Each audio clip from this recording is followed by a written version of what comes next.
So archaeomusicology is a discipline of studying music, but music that is dead. That is to say, the music for which there is no longer a practice. With ethnomusicology, it is really the study of scholarly music and popular non-European music. I study the music of the Khmers of Cambodia. My body of work starts from the 8th century until the beginning of the 13th century, because that's where we have iconography. It's the temple reliefs. So we have low reliefs, high reliefs, epigraphs, meaning writing in stone, and objects.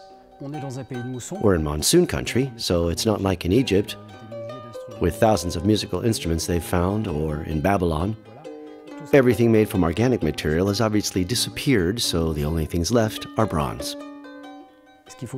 What you need to know is that all the string instruments, and probably warrior instruments, all come from India, since the Khmer civilization is a Hindu civilization. Cambodia is probably the conservatory of a fraction of ancient music from India. Here is a harp with what's called a naviform, meaning it's in the shape of a boat hull, which is called an arched harp. A harp that completely disappeared most likely in the middle of the 15th century with the fall of Angkor, or maybe before, we don't really know.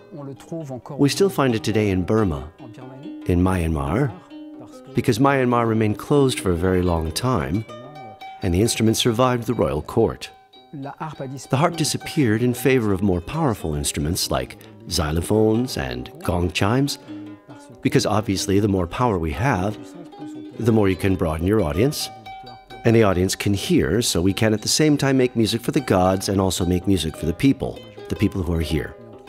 But we do find these orchestras, all these metallophones with a driving drum, so what we can say is that the way of playing music, the way to lead music is always done by the drum.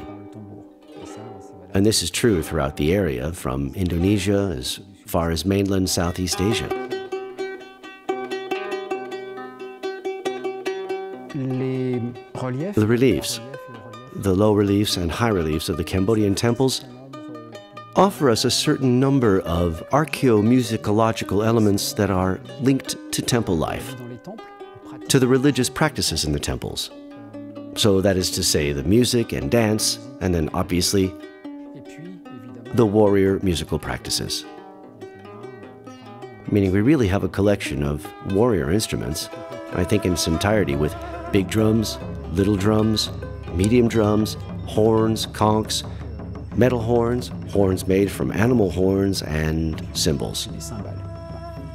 There is no orchestra without a cymbal or a cymbalette.